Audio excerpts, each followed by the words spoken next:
kulanti wacan oo wanaagsan daawadayaal kusoo dhawaada waraysi gaar ah oo aanu ku eegi doono xaaladihii u dambeeyey ee kacdoonadii ka jiray dalka Djibouti. Waxaa si toos ah khadka telefoonka iigu waramaya Samatar Xasan Muuse, xogayaha guud ee ururka FBZ oo ah urur mucaarad ah oo ka howlgala dalka dibadiisa. Ugu horeyn Samatar, kusoo dhawow. Waxaa tahay nin dhalinyaro ah oo xogaya guud ka ah urur mucaarad ah oo ka dhisan dalka dibadiisa. Waa maxay aragtida adiga iyo ururkaagu kaga soo horjeedaan madaxweynaha haatan talada haya Ismaaciil Margeele? waan dhawahay Cabdikariim, aad baan u dhawahay. waad mahadsan tahay. waxaa mahadsan maxaan ku odaayay warbaahinta Daily News Hargeysa. su-aashaada haddii aan toos uga jawaabo, anigu dadalo waxa weeyaan urur siyaasadeedka aan xogayaha guud ka yahay ee magaca midkiisa marka lasoo gaabiyo loo yaqaano SPC wuxuu halgan kula jiraa si isbedel dalka Djibouti uga dhalin lahaa. isbedelka maanta ay ugaan weyn tahay ay u haraaban tahay, waayo way ka taashay ummaddu tacaddi soo jiitanayay tan iyo muddo 43 sano ah. sabtida soo socota waxaa Djibouti ay u dabbaaldegi doontaa 3 guurihii markii ka soo wareegtay calanka dalku hantiyey. wallahi tan iyo calanka intaa dalku haysto xorriyatul qowl ma jiro, dimuqraadiyad ma jirto. kii hadalba waxa loo dhaxabayaa jeelka. ugu dambeyn waxa tusasa oo maraka maxay kulahay duliyaha lawaalaha Fuad gabadhii kale iyaduna diiday ay tiri mindhada walaalkii lagu hayo xilku ku jiro yan ka dhiidiyay sidii loo galay. hadda iminka laga joogo sabtidii dhaweyd u yaroo la yidhaahdo Aare Salmaan Xareed oo jooga Somaliland jooga oo Djibouti uga tagay oo Somaliland jooga oo fiidiyooyin ka soo qabta maxaa ku yiraahdaa meesha uu joogay Somaliland ayaa la tacdiyay oo leeyahay noo soo gudbiya. marka wadaadku waxa weeyaan Djibouti nidaam aad u adag oo macageega ayaa ka jira. waxa ummaduna ay la qaylashay maanta ay banaan ku taagan tahay. anaguna haddaan qodba joogtinahay aan ku taageerno dalka gudaha dadka ka wada kacdoonka waxa weeyaan waa isbedel hal helo. Waxaad ka dhawaajisay in cadaalad darro ay jirto, isla markaana uu ilaa hadda xidhan yahay duuliye Fuad oo hore u soo bandhigay muuqaalo ka hadlaya cadaalad darro uu tirsanayo.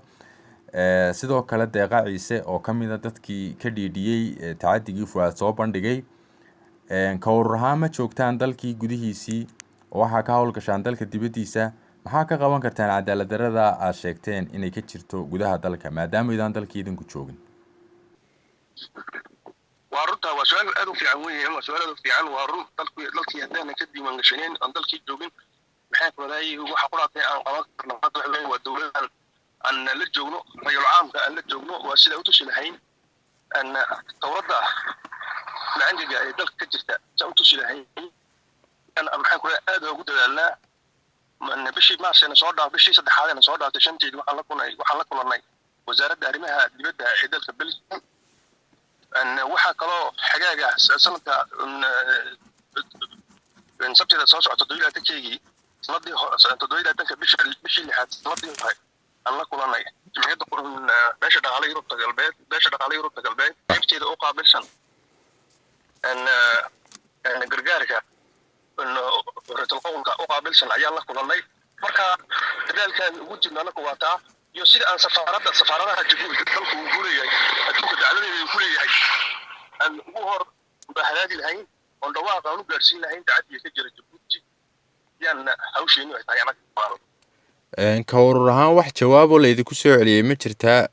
waxaa ka helay safaaradda ururka wasaaradda arrimaha dibadda dalka Belgium oo loogu ballan qaaday inay maxaa ku yiraahdaa la xiriiri doonto dowladda taliska Djibouti. marka jawaabtu way noo soo gudbiyeen. marka weli ma hayno inay la xiriiraan iyo in kale, laakiin horta way noo soo qoreen inay la xiriiri doonaan, way noo soo sheegeen. ma ku tala jirtaan inaad idinku dalkii ku laabataan oo horseed ka noqotaan isbedelada aad doonaysaan inay dalkii ka hirgalaan, isla markaana aad soo afjartaan cadaalad darrada aad sheegteen inay dalkii ka jirto? kulliba xisbiyuhu waa su'aal wanaagsan. kulliba xisbiyuhu uu taagan yahay waa in siduu uga qayb geli lahaa doorashooyin uu dalka gudihiisa ka qabsooma si maamulka maalin maalmaha kamid ah dalka uu qabto laakiin nasiib darro waxa maanta jirta kuwii dalka dhex joogay ayaa tacaddi lagu hayaa xisaabi mucaarka qaar laga qaaday maxaan ku raday waa la kala qaybiyey maxaan ku raday kuwa kale qaarkood waxa loo diiday sharciga diiwaangelintii baa loo diiday marka waxa maxaan ku raday taala meesha kuwii dalka dhex joogay haddii sidaa yihiin anagoo dibadda joognana maxaan ku raday way adkaanaysaa maxaan ku raday maalin maalmaha kamid ah haddii aan dalka soono ka diiwaangala oo ka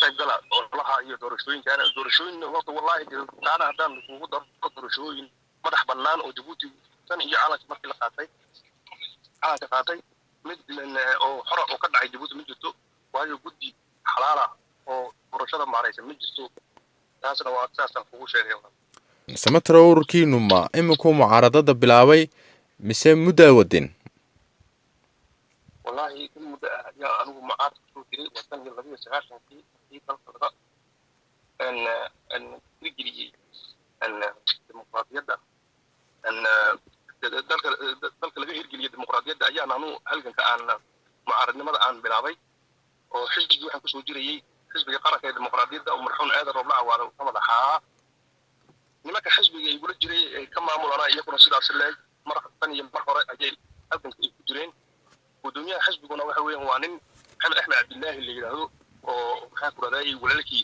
jeelka gabood lagu dilay halkan ila degan isaguna aad baa maasantahay Samatar adiga mudan walaal Cabdulkariim aad baa maasantahay umada reer Djibouti haddii aan soo noqdo waxaan leeyahay waa kan ugu socday tan galbay kala mooyay waxa weeyaan walaalahayo cabsida dhinaca la iska dhigo waxa weeyaan an cid u maqan dalka ma jirto haddii maanta laga keli waayo an taadigan iyo dhibaatada soo jireyntaha waxa weeyaan beritoole waxa weeyaan an jarasha baa lagu wada guri oo ku wada qurmaysin aad baa maasan